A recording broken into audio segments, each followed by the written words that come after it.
K Murugan இயக்கத்துல நடராஜ் தயாரிப்பில் உருவாக்கி இருக்கும் திரைப்படம் பார்க். இதுல தமன்குமார், ஸ்வேதா தொராப்தி, பிளாக் பாண்டி, யோகிராம் மற்றும் பலர் நடித்திருக்காங்க. பார்க் படத்தினுடைய ட்ரெய்லர் மற்றும் ஆடியோ லான்ச் பிரஸ் மீட்டிற்கு சிறப்பு விருந்தினர்களாக இயக்குனர் RB உதயகுமார், இயக்குனர் பேரரசு, இயக்குனர் சீனு ராமசாமி மற்றும் நடிகர் மற்றும் இயக்குனரான சிங்கம் புலி கலந்து கொண்டு விழாவை சிறப்பித்திருக்காங்க. நிலத்தை போல எல்லா இடங்களிலும், எல்லா படங்களிலும், எல்லா நிகழ்ச்சிகளிலும் நீக்கமர நிறைந்து வாழ்த்த வந்திருக்கும் மதிப்பிற்குரிய இயக்குனர் பேரரசு அவர்களை பேச அழைக்கிறோம். எல்லாருக்கும் வணக்கம். சீக்கிரம் பேசி முடிச்சிடுறேன். ஆமாம், காரில் போகிறவங்களுக்கு பிரச்சனை இல்லை, நிறைய பைக்கில் வந்திருக்கிய அவங்களுக்காக சீக்கிரம் பேசி முடிச்சிடுவோம். இந்த மேடை வந்து யாருமே டைரக்டர் இல்லை. முதல்ல சிங்கம்புலி சார் வந்து ஒரு காலத்தில் இயக்குனர், இப்போ முழு நேர நடிகர். அப்புறம் எங்கள் சரவண சுப்பியா அவர்கள், அவரும் டைரக்டர், இப்போ அவரும் முழு நேர நடிகர். அப்புறம் எங்கள் தலைவர் உதயகுமார் சார் அவர்கள், இப்போ அவர் நடிகர் ஆகிட்டார். ஆமாம், மினிஸ்டராக இருந்தார். அப்புறம் எல்வி சார் வந்து இப்போ சிஎம் ஆக்கியிருக்காரு. அடுத்து யாராவது பிஎம் ஆக்கி விட்டுங்க வரேன், வளர்ச்சி தொடரட்டும். ஆமாம், சீக்கிரம் வந்துட்டோம். அப்புறம் பார்த்தா சரி, இந்த படத்தை இயக்குனர் தான் இயக்குனர் இருக்கும் பார்த்தா நம்ம தமன் சார் வந்து அவரையும் சிறந்த நடிகர்ன்ட்டார். இப்போ இயக்குனருக்கு பஞ்சமாக போச்சு. திரையுலகிலே இன்றைக்கி பஞ்சம் வந்து இயக்குனர்களுக்கு தான். சின்ன சூழ்ச்சி வந்து நடக்குது. இயக்குனர்லாம் நடிகர் ஆக்கிட்டு ஒதுக்கிறாங்க. அப்படியே அந்த சூழ்ச்சி எல்லாம் விழுந்துட்டுன்னு நினைக்கிறேன். சரவணேஸ்வர் சார் அடுத்து படம் பண்ணணும் சார். சிங்கம்புலி சார் மகாராஜாவுக்கு மேலே ஒரு படம் பண்ணணும். பார்க் ட்ரெய்லர், பாடல்கள் எல்லாமே அருமை. எல்லாம் புகழ்ந்து பேசிட்டாங்க. பாடலுக்கு முன்னாடியே மிஸ்டர் அமரா சார் பாராட்டணும். 3 பாட்டும் 3 விதம். இந்த படத்தோட கதாநாயகன் தமன் சார் நிறைய படங்கள் கதாநாயகன் நடிச்சுக்கிட்டு இருக்காரு. நிறைய படங்களை பார்க்குறோம். சிலர்லாம் கதாநாயகன் சொல்கிறாங்க, கதாநாயகனை பார்க்க முடியல. ஆனால் இவர் ஒரு கதாநாயகனுக்குள்ள தகுதி, அந்த அழகு, அந்த ஹைட்டு, கலரு எல்லாம் கரெக்டாக அமைஞ்சிருக்கு. நடிப்பும், நான் நடிப்பை பார்த்தேன், நீங்கள் முத்தத்தை பார்த்திய. நான் வந்து அவர் என்னத்தை பார்க்கணும் அதை பார்த்தேன். அவர் உதயகுமார் சார் வந்து ஹீரோட அம்மா அழகாக இருக்குன்னு அவங்கள ரசிச்சிருக்காரு அவர். நான் என்ன செய்றேன், அந்தந்த வயசுக்கு ஏற்ற மாதிரி கண்ணு தேடும். முடியாது, கதாநாயகி இருக்கு, கண்ணெடுத்த அழகு இருக்கு, அதெல்லாம் கண்ணில் படலை. கதாநாயகன் அம்மா சரி, ஓகே.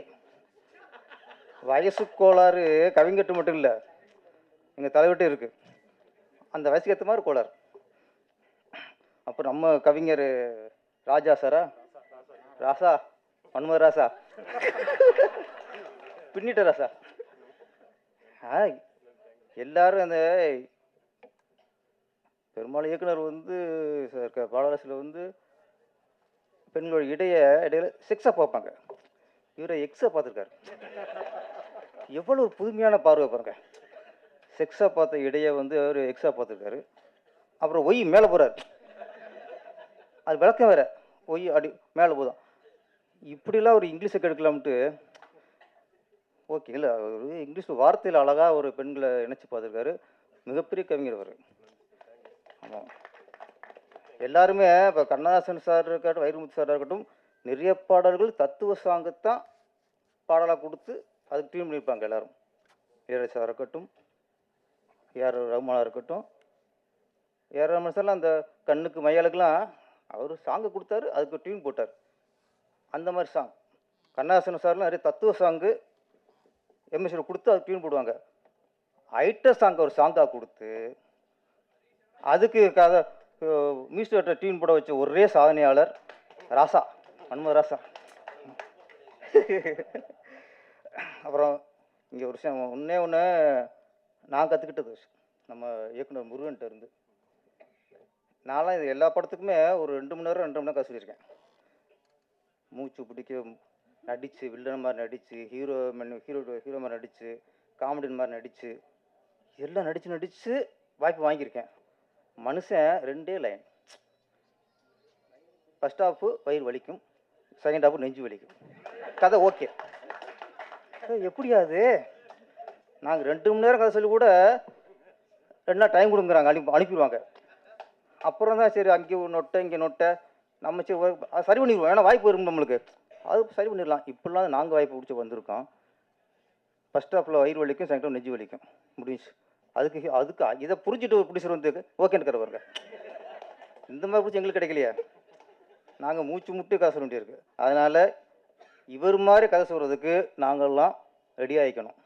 நான் மட்டும் இல்லை, எங்கள் தலைவர் உதயகுமார் சாரும். நீங்கள் சொல்லி ரசித்து அப்படிலாம் பண்ணாதீங்க. என்னது, என்ன பாட்டு அது? முத்துமணி மாலை ரசிச்சு எடுத்துப்பார். நீங்கள் ஐயா இருக்க ராசா இருக்கார்ல, அது மாதிரி சாங் எடுக்க, அப்போ தான் ரீஎன்ட்ரி கரெக்டாக இருக்கும். ஆமாம், அது மாதிரி ரசித்து நம்ம கதையெல்லாம் பண்ணக்கூடாது. இந்த நம்ம ஐயா மாதிரி. ஆனால் கடினமான உழைப்பாளின்னு தெரிஞ்சிருக்க எல்லோரும் பேசும்போது ரொம்ப உழைப்பை பாராட்டியிருக்காங்க. கண்டிப்பாக உங்கள் உழைப்புக்கு வெற்றி கிடைக்கும். எனக்கும் நம்ம ப்ரொடியூசர் நடராசன் சாருக்கு ஒற்றுமை. அவர் சொந்த ஊர் திருவண்ணாமலை, நானும் திருவண்ணாமலை படம் எடுத்திருக்கேன். திருவண்ணாமலைனால பவர் தான், ஜோதி தான். அண்ணாமலையை வேண்டிக்கிட்டால் நினச்சது நடக்கும். நானும் அண்ணாமலையை வேண்டிக்கிறேன். இந்த படம் மிகப்பெரிய வெற்றி அடைய வேண்டும். அப்புறம் கதாநாயகி ஸ்வேதா டாரதி, பாரதிக்கு போல இங்கே டாரதி, ஸ்வேதா, சுருக்கம் சொல்லிடுவோம், ஸ்வேதா. ரொம்ப நாளைக்கு அப்புறம் பிரேமில் பார்க்கும்போது நல்லா குழுன்னு ஹீரோயின். அப்போல்லாம் சிம்ரன், திரிஷா இவங்க தான் ஸ்லிம்மாக இருப்பாங்க. ஒரு பக்கம் ஜோதிகா குழுன்னு இருப்பாங்க. அதுக்கப்புறம் குஷ்பு அவங்க கொஞ்சம் குழுன்னு இருப்பாங்க. வந்த புதுசில் நயன்தாராவும் கொஞ்சம் குழுன்னு தான் இருப்பாங்க. அதுக்கப்புறம் உடம்பு குறைச்சிட்டாங்க வச்சுங்களேன்.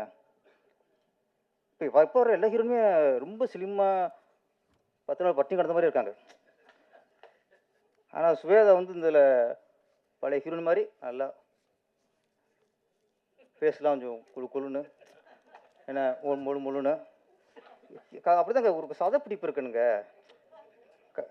டைரக்டருக்கு கதைப்பிடிப்பு இருக்கணும், கதாநாயகிக்கு சதப்பிடிப்பு இருக்கணும்.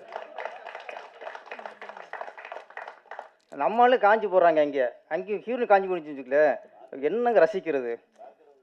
அது ஆமாம், அது அவர் தான். அதான் சொல்கிறேன்ல, அவங்க எண்ணத்துக்கு தான் வார்த்தை வருங்க. எங்கள் தலைவர் எல்லாத்துலேயும் அவர் தான் தலைமை இன்னைக்கு. ஆமாம், அது ரொம்ப அழகாக இருக்கீங்க. அப்போட உடம்பை குறைச்சிட்டு நினைக்கிறேன். குறைக்காதீங்க.